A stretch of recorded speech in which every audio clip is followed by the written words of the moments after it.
بسم اللہ الرحمن الرحیم۔ السلام علیکم ورحمۃ اللہ وبرکاتہ۔ آج میں آپ کو ایک ٹرو سٹوری بتاؤں گا، ایک سچی کہانی۔ یہ لٹرلی سچی کہانی ہے بالکل۔ اب ایک سرکاری اسکول میں کچھ نیو ٹیچرز ریکروٹ ہوئے۔ وہاں کا حال اسکول کا حال بہت برا تھا، جیسے سرکاری اسکولز کا حال ہوتا ہی ہے۔ ٹوٹی پرانی بے رنگ بلڈنگ، نہ کوئی واش روم کی بہتر سہولت، نہ پانی پینے والا، کچھ بھی نہیں تھا اس اسکول میں۔ بس کلاسز، ڈیسک، کبھی بچے زمین پہ ہی بیٹھ جایا کرتے تھے، جیسے آپ سب کو پتہ ہی ہوتا ہے۔ اور تعلیم کا بھی مکمل بیڑا غرق، جو کہ ہم سب کو علم ہے ہی کہ سرکاری اسکولز کی تعلیم اب کیا رہ گئی ہے۔ پھر کچھ دنوں بعد ان نیو ٹیچرز کی ایک میٹنگ رکھی گئی۔ ایجوکیشن آفس سے کوئی آفیسر آیا، اس نے کچھ باتیں بتائیں۔ پہلے نمبر پہ نیو ٹیچرز محنت کریں، اسکول کے حال آپ کو معلوم ہے، آپ نے محنت کرنی ہے، سب کچھ کرنا ہے، ایک طرح سے موٹیویٹ کیا اس نے۔ اس کے بعد اس نے اس سب بد نظمی ساری چل رہی ہے نظام کا، اس کا ریزن بتایا۔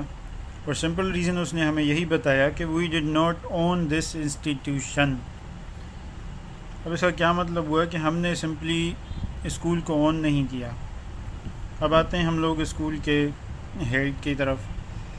اس نے ہیڈ ماسٹر کے بارے میں کہا کہ ہیڈ ماسٹر کے اپنے بچے کسی پرائیویٹ اسکول میں پڑھتے ہیں، تو اس کو پرواہ نہیں کہ اس اسکول کے بچوں کی اسٹڈیز کا وہ معیار ہے یا نہیں۔ اس سرکاری اسکول میں غریب کے بچے ہیں، ان کا کیا ہوگا، ETC۔ ہیڈ ماسٹر صاحب ہی ہیں، ہیڈ ماسٹر صاحب اکیلے ہی نہیں، لٹرلی میجورٹی آف ٹیچرز جو ہیں اپنے بچوں کو پرائیویٹ اسکولز میں پڑھاتے ہیں۔ ریزن اگین وہی کہ we have not own this institution. یہ ہو گئی ساری پرابلمس۔ اب ان کے سولوشن پہ آتے ہیں۔ سولوشن سمپلی جیسے ہم نے پرابلم بتایا کہ we have not own this institution, تو سولوشن ہے we have to own these schools, these institutions. اور اس کا سب سے پہلا اسٹیپ ہے اپنے بچوں کو وہ ٹیچر سب سے پہلے پرائیویٹ اسکول سے نکال کر یہاں سرکاری میں داخل کریں۔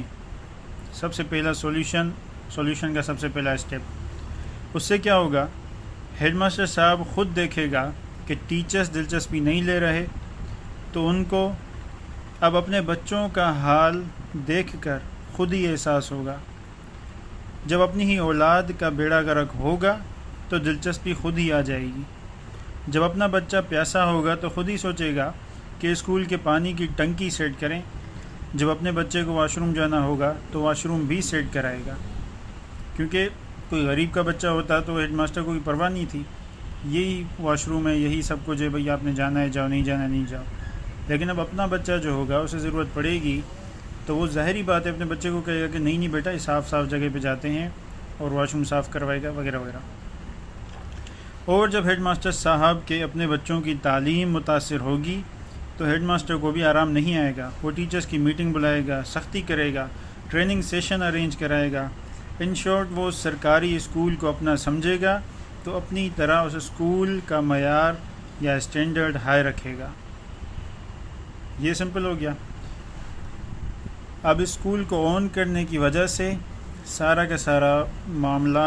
معاملات سب کچھ اسکول کا آن کرنے سے سیٹ ہو گیا۔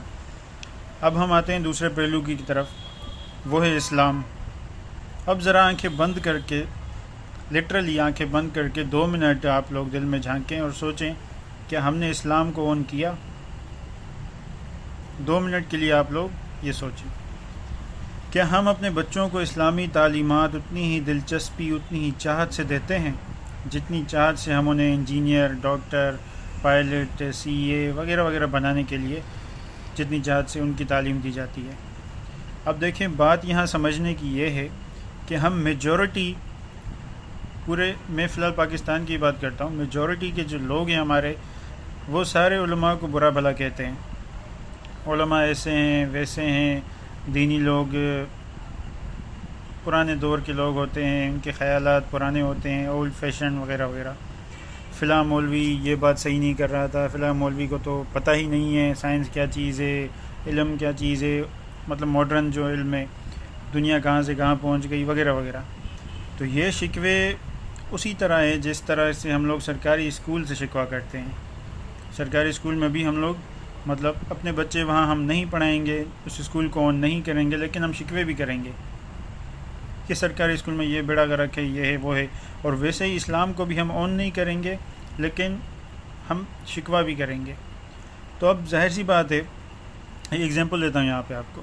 ایک گاؤں میں ایک بچہ صرف دینی علم پڑھتا ہے، اس نے سائنس ٹیکنالوجی اس سب کے بارے میں کچھ نہیں پڑھا.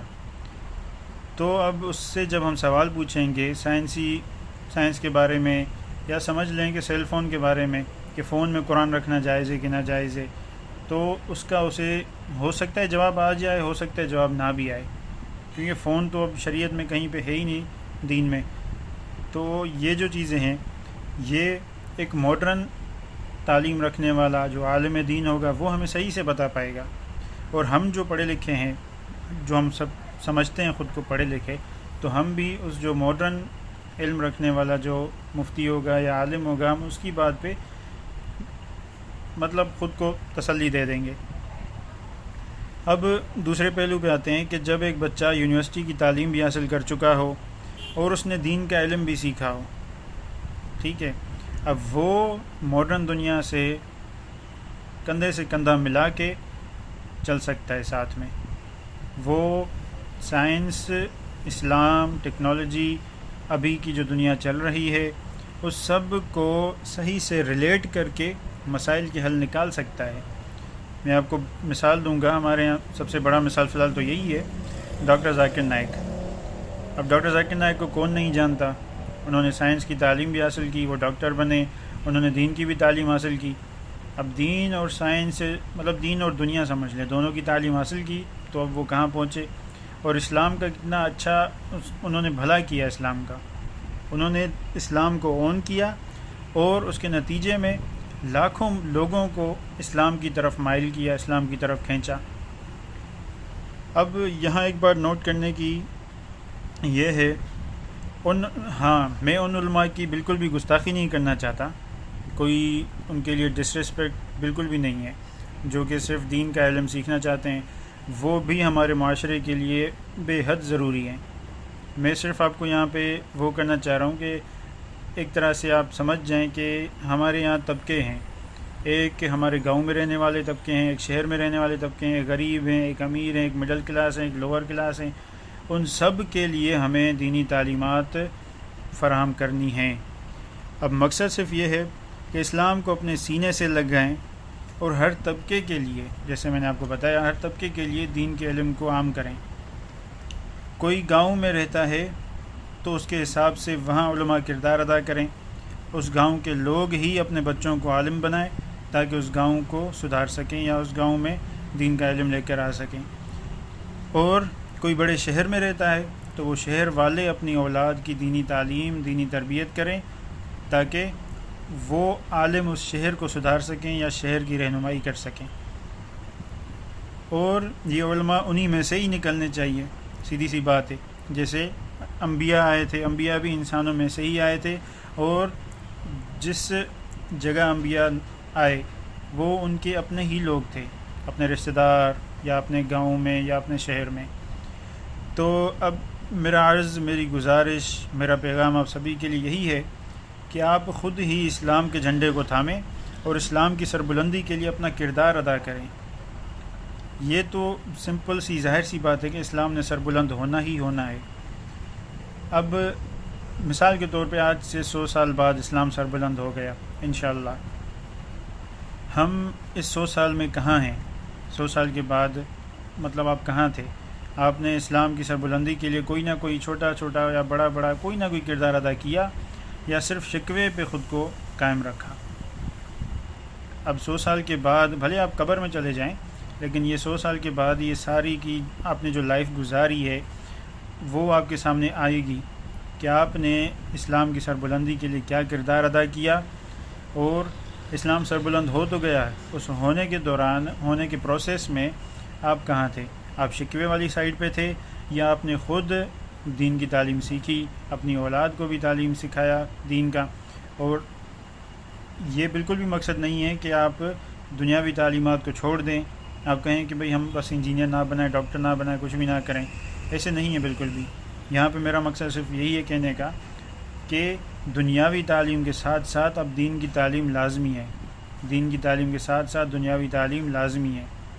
دونوں کو ساتھ میں لے کر چلنا ہے، اور اسی سے اسلام کی سربلندی ہوگی. جب ہم اسلام کو اون کریں گے تو پھر ہمیں احساس ہوگا کہ اسلام کے لیے ہمیں یہ خدمت کرنی ہے، یہ خدمت کرنی ہے. جب ہم اون نہیں کریں گے تو ہم صرف شکووں پر ہی خود کو لمیٹڈ کر لیں گے. یہ ویڈیو بڑی میں نے دل سے بنائی ہے، اور ہو سکے تو اس ویڈیو کو شیئر کیجئے، اور انشاءاللہ یہ آپ کے لیے صدقہ جاریہ ہوگا، میرے لیے بھی صدقہ جاریہ ہوگا. اور انشاءاللہ اللہ کرے گا کہ چھوٹی سے چھوٹی سی کوشش بھی ہماری رائے گاہ نہیں ہوگی، اس کا بھی اجر ہمیں انشاءاللہ ملے گا. جزاک اللہ.